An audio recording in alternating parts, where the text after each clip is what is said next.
जय Hind. Textile reader में आप सभी का स्वागत है। आज हम लाइट का एक बेसिक कंसेप्ट के बारे में हम जानने की कोशिश करेंगे, जिसका नाम है रिफ्लेक्शन। रिफ्लेक्शन का मीन होता है जब लाइट किसी भी सरफेस पे टकराती है तो वो रिफ्लेक्ट होकर वापस आ जाती है, यानी bouncing back of light from the surface. जैसे कि आप देख सकते हैं इस डायग्राम में ऑब्जेक्ट, मिरर और इमेज, और जो इमेज है वो है वर्चुअल इमेज है। लॉज ऑफ रिफ्लेक्शन के बारे में जाने तो इंसिडेंट रे, नॉर्मल और रिफ्लेक्टेड रे, ये तीनों एक ही प्लेन पे लाई करते हैं, जो कहता है कि फर्स्ट लॉ ऑफ रिफ्लेक्शन है। सेकेंड लॉ ऑफ रिफ्लेक्शन कहता है कि जो एंगल ऑफ इंसिडेंस है और एंगल ऑफ रिफ्लेक्शन है वो दोनों सेम होते हैं, टू द नॉर्मल होते हैं।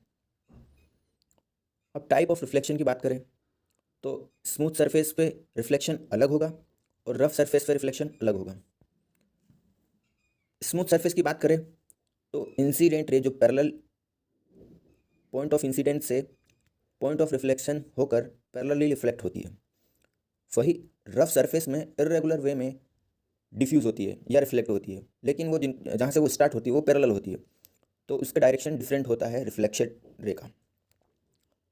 अब कुछ कैरेक्टरिस्टिक्स हैं मिरर इमेज की। तो मिरर इमेज हमेशा वर्चुअल इमेज होती है। इसका मतलब ये है कि वो किसी भी स्क्रीन या पर्दे पर नहीं दिखाई देगी। ये अपराइट होती है, माने सीधी होती है, सेम साइज की होती है। लेटरली इन्वर्टेड का मतलब है यहाँ पर कि जो लेफ्ट साइड होगी इमेज की वो राइट साइड में दिखेगी और जो राइट साइड है इमेज की वो लेफ्ट साइड में दिखेगी। और जो इमेज की डिस्टेंस है मिरर से